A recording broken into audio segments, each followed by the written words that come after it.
Hey artists, in this video we're going to talk about using the techniques of ribbon drawing and making it look like it's wrapping around the form of a letter. So for this drawing I'm using the letter A, and we've practiced drawing horizontal emphasis, twists, curves, and curls. So you want to think about how the ribbon can imagine it going around the form of the letter, overlapping, going behind, curving, and twisting around the letter that you choose to draw. So you don't have to use the letter A, but you want to make the ribbon go behind, in front of, across, so that it looks like it's three-dimensional, interacting the ribbon and the letter.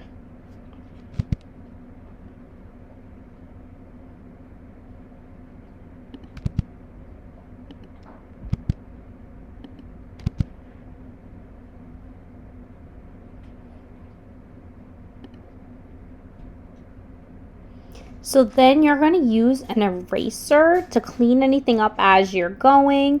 If you're not liking the way that it's looking, you can always readjust. Then use a Sharpie marker, go over those areas that you're sure in the right place and think about what's in front and overlapping and what's kind of going behind, so that you only trace the lines that are showing what's really there. We don't want to have like a see-through ribbon.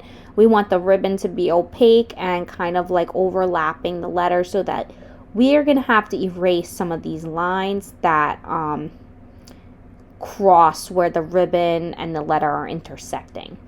So add some extra ribbons around the border, around the edges. It's going to make your composition more interesting. This is a great place to practice the 4 types of ribbon: the curve, the curl, the twist, and the horizontal emphasis, so that you can have more interesting design on your composition. So go over pencil, Sharpie, add in any extra lines, clean things up with the eraser, because like I said, when you color with color pencil, using the color pencil is gonna smudge your pencil if there's anything there. So erase a lot and then do your hatching and cross hatching in the areas where the ribbon is going to need to look three-dimensional. Now you could do pencil shading, but we're focusing on hatching and cross hatching to give dimension and form to the shape of the ribbon.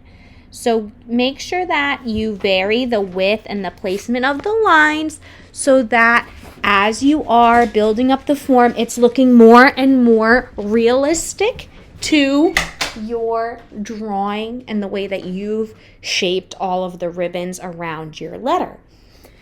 So make sure that you like your composition, that it's filled up, that you're using the whole page. Again, before you color, make sure that you use the eraser to clean up any of those stray pencil lines, so that everything looks nice and neat before you move on to the next step, right? We're going to use color pencil to make it easy for practice. I used one colored pencil to fill in the entire letter, the block letter that I drew. I just did like a flat block letter, and I'm shading it in with one yellow color pencil. And so I don't get confused, I want to use contrasting colors for the ribbon. So when I was choosing the colors, I chose yellow for the letter. And then in the ribbon, I started off with the sky blue. And my technique was to start by the cross-hatching areas and fill that in with blue color pencil. Then as I was looking, I thought that I needed some extra cross-hatching areas, so I added those in, always revising. And then I went back to the blue color pencil, thinking about pressure and value when I'm shading with the color pencil. So for the ribbons, you could do lots of colors, but just to keep it simple, for my ribbons, I didn't want to be too confusing or busy. I wanted to keep the composition simple, so I just did all of the areas where I did cross-hatching with blue color pencil. And then I chose an analogous color I chose this light green. And the blue and the green, the value is like a similar value. If I made this grayscale, they're about the same middle gray value. So the blue and the green blend nicely into each other because they're analogous colors and they're similar values. So it seems harmonious that these colors do go together.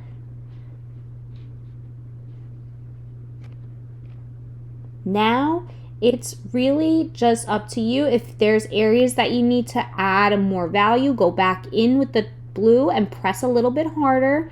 It's going to help blend your color pencils neatly. You could also use white color pencil to blend in if there's any areas that you kind of can see the tooth of the paper. Go back over them and make the finished product. Now go practice.